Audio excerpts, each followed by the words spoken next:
Alex Iglesia here. Welcome back to Wake Up Epic. Today's experience is all about the 22nd hexagram. So if you're experiencing dishonor, lack of trust, challenge with your boundaries, if you're having a hard time getting out and participating, then this is going to be very much relevant for you. We're looking at graciousness according to the gene keys. So we've got dishonor, graciousness, and grace when it comes to the description of the gene keys. You may have this somewhere in your human design chart or somewhere in your gene key profile, or you're just interested in grace and flow and boundaries and self-honoring. So welcome. We're going to do a really cool experience. What we're about to do is break down the hexagram into embodied pattern. That pattern is essentially, the embodied story is, in a world of honor, in a world of contained safety, in a world of holding boundaries, it's safe to go out and explore, and it's good to participate. And we can bring that experience from participation back to the container, back to an expanded sense of this is worthwhile. So that's something like that is the embodied story. We go from cradle, boundary, self, to field, other, not a whole lot of boundaries, a little bit, much lighter. And so what would it be like to honor your boundaries as you're coming into doing whatever you're doing? Sales, marketing, leadership, creativity, relationship building. This pattern of grace, there's something about boundary, perspective, width that is really, really relevant. And we're going to explore that with our bodies. One of the reasons we want to use our bodies is because it slows things down long enough for you to place your awareness where it matters. One of the challenges with change work or transformational work is we don't keep our awareness where we need to. Have you ever said, I'm going to do this, and then you're distracted? There's a certain way in which it's hard to be down here, sensing, stable, honoring our boundaries, honoring our own word. There's a lot of integrity here. Okay, I could go on. I want to keep it simple. Cradle, field, cradle.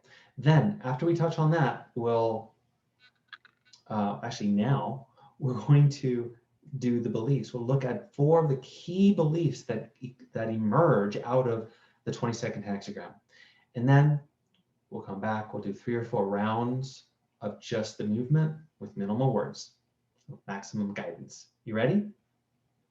Okay, so I encourage you to either tap, if you know how to tap, or if that's not where you're at right now, put hands on your body. As I say these words, I want you to repeat them. The purpose is to let these words be seeds, let them be catalysts. And what you'll notice is whether some of these words feel good and some of these words feel bad. You'll get a sense of whether you're strong to them or not. And identifying the blind spots, where you go a little bit weak with certain beliefs, is one of the best things you can do to usher in and open up the doors to a whole lot more awareness. So there's 4 of them. Here we go.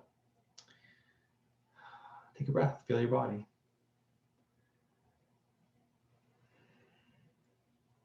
I extend the love and care that I want for myself to others and to the world.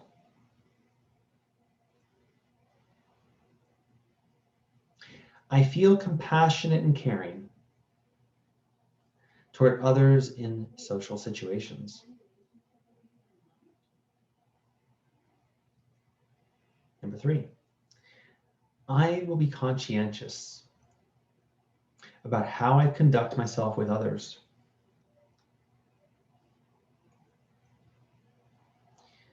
And number 4, I'm consistently kind and respectful in my interactions with others.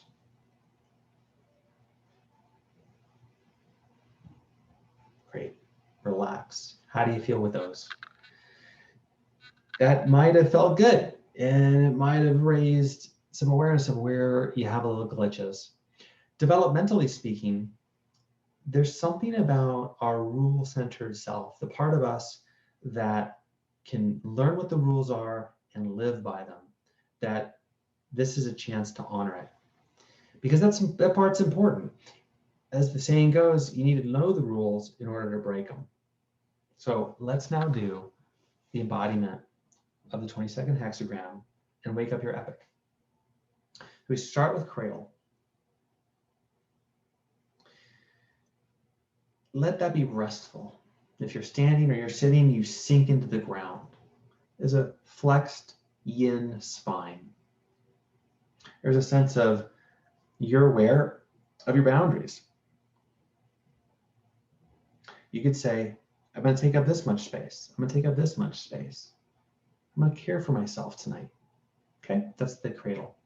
Then staying low, staying in gravity, become forward and open like curious seaweed into the field. Field of all possibilities, where things happen. And we're not trying to make things happen, we're just in the field of possibilities, so to speak. But remember that cradle, remember that I'm managing my boundaries.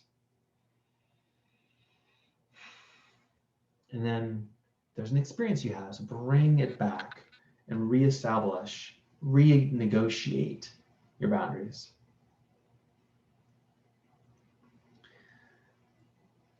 So from a place of being supported by boundaries, being contained with safety, come forward into the world and explore. Notice what catches your attention in the space around you.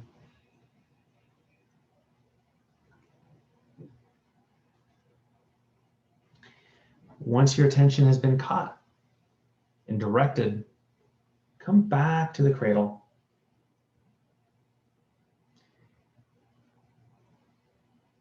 And there's a subtle something that's different about you now. It's like, because I went out there and explored, I'm able to have and honor my boundaries differently. Something like that, maybe. And now with this new level of support, come back into the world again.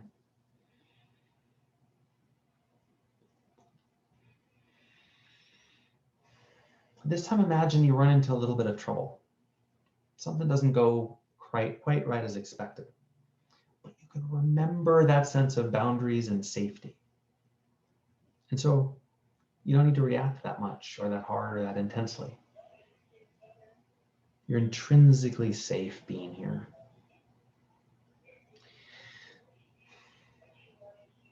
And so you smooth out the wrinkles of the situation, or not, and you come back home. New boundaries, new clarity. Reestablish your nervous system, recalibrate your expectations. We'll do one more round. From this new place of support, come forward and explore.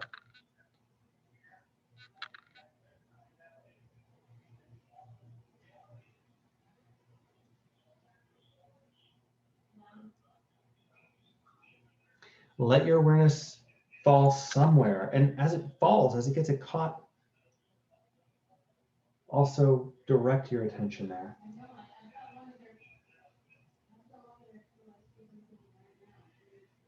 Wait a few moments until you get a sense of what the new opportunity is.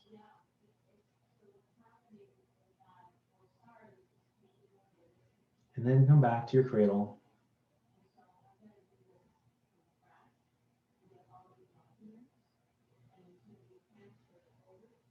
Reestablish, this is my capacity for support.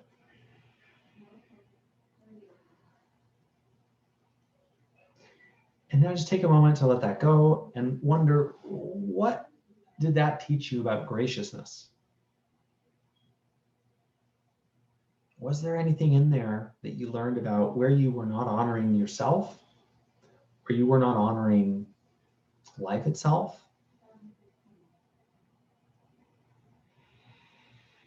Thanks so much for doing this.